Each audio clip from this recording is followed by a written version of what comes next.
السلام علیکم پیارے بچوں، کیسے ہیں آپ سب؟ امید ہے کہ آپ سب خیریت و عافیت سے ہوں گے اور آپ کا ڈیلی بیس پہ کام آتا ہے، بہت اچھا لگتا ہے۔ اور کام کو ذرا صاف ستھرا لکھا کریں، اس کے علاوہ نا جو آپ تصویر بناتی ہیں نا اس کو بالکل واضح طور پہ تصویر بنا کے بھیجا کریں، ٹھیک ہے؟ اور آج کا ہمارا چیپٹر چل رہا تھا ہمارا شیخ چلی نے انگریزی سیکھی، ٹھیک ہے؟ اس کا حساسیت تعلم ہے کہ واقع یا ماحول کا مشاہدہ کر کے تحریری اظہار کر سکیں۔ اب تحریری اظہار سے صاف واضح ہوتا ہے کہ اگر آپ نے کوئی واقعہ سنا ہے یا کوئی اس طرح کا ماحول دیکھا تو آپ اسے لکھ سکیں، ٹھیک ہے نا؟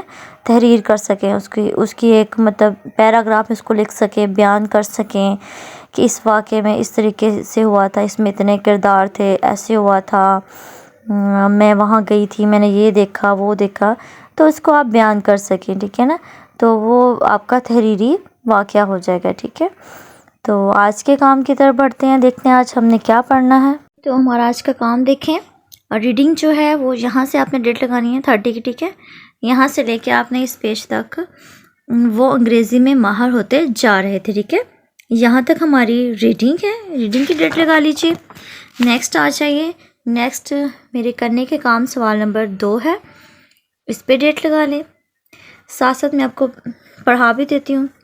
سبق کے مطابق درست اور غلط جواب کی نشاندہی رنگ بھر کر کریں، ٹھیک ہے؟ آپ نے ان میں رنگ بھر لینے ہیں، جو درست ہوگا اور غلط ہوگا اسی میں، ٹھیک ہے؟ اب دیکھیے، باورچی بہت رواں اور اچھی انگریزی بولتا تھا، تو یہ جو ہے غلط ہے، ٹھیک ہے؟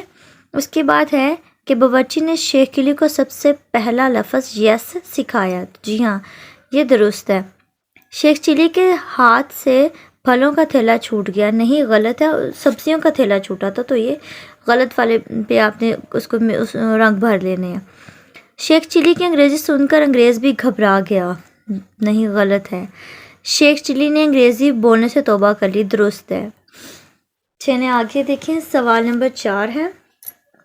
سوال نمبر 4 کا الف بے اور جیم، ٹھیک ہے؟ ان تینوں پہ آپ نے ڈیٹ لگا لینی ہے، الف بے جیم تینوں ہی کرنے ہیں۔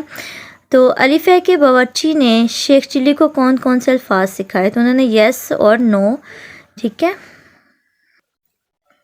یس، نو اور ایکسلنٹ کے جو الفاظ تھے نا وہ 3 الفاظ سکھائے تھے، ٹھیک ہے؟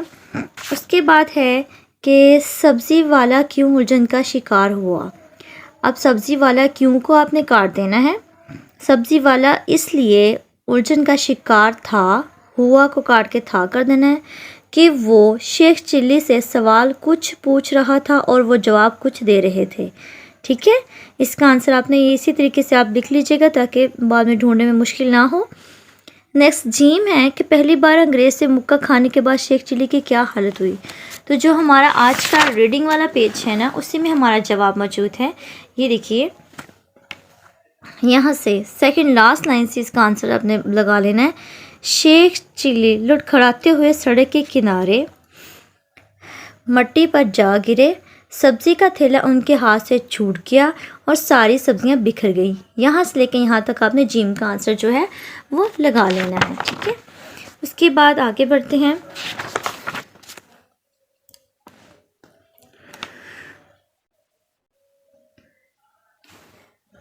ہاں جی آگے دیکھیے 30 میں یہ ہے سوال نمبر 9، ٹھیک ہے؟ کہ دی ہوئی کہانی درست لفظ اور روانی سے پڑھیں، آخر میں بتائیں کہ اس سے کیا اخلاقی سبق ملتا ہے، ٹھیک ہے؟ اب یہ کہانی ہے، اس کو آپ نے اچھے طریقے سے پڑھ لینا ہے، ٹھیک ہے؟ کہ ایک دفعہ ایک کسان کی گائے بیمار ہو گئی، آپ اس کو پڑھیں گے، پھر اس کے بعد آپ نے اس کا بتانا ہے کہ اخلاقی سبق کیا ملتا ہے۔ یہ یہاں سے لے کے یہاں تک کہ نیکسٹ پیج تک جاتی ہے، تو اس کی یہاں تک آپ نے ڈیٹ لگا دینی ہے، ٹھیک ہے؟ اور باقی اس کا جو اخلاقی سبق ہے اس میں کچھ میں نے لکھا ہوا ہے، وہ آپ دیکھ لیجئے کہ دوسروں کی بات مکمل سننی چاہیے، ٹھیک ہے؟ آدھی یا ادھوری بات سن کر اس پر عمل کرنے سے انسان نقصان اٹھاتا ہے، ٹھیک ہے؟ تو ظاہر سی بات ایسا ہی ہوتا ہے کہ ہم جب تک کسی کی پوری بات نہیں سنیں گے تو ہمیں اس پہ عمل درآمد نہیں کرنا چاہیے، ہمیں ایسا مطلب قدم نہیں اٹھانا چاہیے جو کہ ہمارے لیے بھی نقصان ہو اور دوسرے انسان کے لیے بھی نقصان کا باعث بنے۔ کسی کی بھی بات سنیں تو اسے پوری سننی چاہیے۔ ہاں جی تو یہ آپ کا ہوم ورک ہے، ٹھیک ہے؟ کہ شیخ چلی نے انگریزی کیوں سیکھنے کی کوشش کی۔ جواب ہے کہ شیخ چلی نے انگریزی سیکھنے کی کوشش کی کیونکہ انہوں نے ایک انگریز کو انگریزی بولتے سنا تھا، ٹھیک ہے، اس لیے انہوں نے کوشش کی تھی۔ MCQs ہے کہ شیخ چلی نے کون سا لفظ سیکھا، تو انہوں نے کون کون سے لفظ سیکھے تھے؟ سب سے پہلے تھا یس، دوسرا تھا نو، تیسرا تھا ہاں، اور چوتھا تھا سبز، ٹھیک ہے۔ تو پہلا لفظ جو انہوں نے سیکھا تھا وہ یس تھا، ٹھیک ہے۔ اچھا پیارا پیارا ہوم ورک کیا کریں، ٹھیک ہے، اچھے سے اس کو واضح کر کے تصویر بنایا کریں، اور ساتھ میں آپ نے اس میں سوال نمبر بے بھی کرنا ہے ہوم ورک میں، ٹھیک ہے پیارے بچوں، اپنا خاص خیال رکھیے گا، دعا میں یاد رکھیے گا۔ فی امان اللہ، اللہ حافظ۔